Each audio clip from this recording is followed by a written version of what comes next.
এবারের দুর্গাপুজোতে মা উমার মতো আমিও চলে গেছিলাম নিজের বাড়িতে 4টে দিন মা বাবার সাথে মায়ের সাথে আনন্দ করে পুজোটা কাটাবো বলে।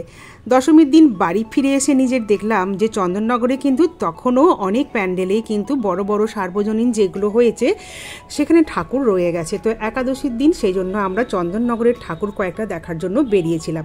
তার মধ্যে ছিল বাগানবাটি আর ছিল চন্দননগর গায়েনপুকুর ধার। আর গায়েনপুকুর ধারের ঠাকুরটা দেখতে এসেছি আমরা প্রায় রাত্রি, তখন 9:30 বাজে।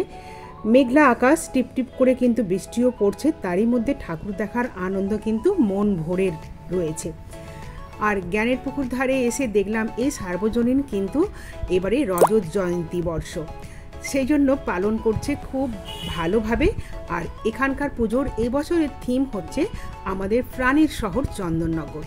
চন্দননগরের বিখ্যাত সব ইতিহাস, সেই ফরাসিদের আমলের সময়কার নানা রকম চিত্র দিয়ে সাল মেনশন করে সেই ইতিহাসের ছোট্ট ক্লিপিং অ্যাড করে করে, তারপর লাল গামছার প্রচলন, লালবাগান কেন নাম হয়েছে, সমস্ত চন্দননগরের ইতিহাস এই প্যান্ডেল জুড়িয়ে ছড়িয়ে ছিটিয়ে রয়েছে মায়ের সঙ্গে। তো মন ভরে মানে মুগ্ধ দৃষ্টিতে এই প্যান্ডেল যখন অনুভব করছিলাম, আমার চন্দননগর প্রাণের শহর সেটাকেও কিন্তু আমি অনুভব করতে পারছিলাম। আর সুন্দর মায়ের মূর্তি, তার মধ্যে রয়েছে সত্যি অপরূপ কাজ, শিল্পীদের হাতে ছোঁয়ায় বেরিয়ে এসেছে এই প্যান্ডেলের মধ্যে। তো একাদশীর দিন যে বাড়ি ফিরে এসে এরকম একটা সুন্দর প্রতিমা দর্শন করতে পারবো, সুন্দর প্যান্ডেল দর্শন করতে পারবো, সুন্দর আমার প্রাণের শহরের যে একটা চিত্র এখানে ফুটিয়ে তোলা হয়েছে সেটা যে নিজের চোখের সামনে এভাবে দেখতে পাবো, সেটা আমি ভাবিনি কখনো। তো খুব ভালো লাগলো। একাদশীর সন্ধ্যেটা খুবই ভালো কেটেছিল এই ঠাকুর প্রতিমা প্যান্ডেল দর্শন করে।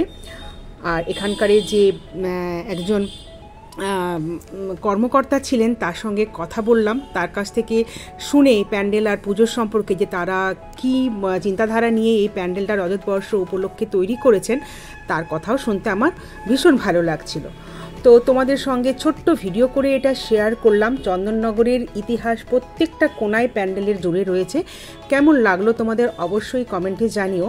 তো আমার মনে হতো যে চন্দননগর বুঝি শুধুমাত্র জগদ্ধাত্রী পুজোর জন্যই বিখ্যাত, অনেক বড় বড় প্যান্ডেল, সুন্দর সুন্দর প্রতিমা হয়, সেটা তো হয়ই, কিন্তু এটাও কম নয় যে দুর্গাপুজোও কিন্তু এখানে খুবই ভালোভাবে করা হয়।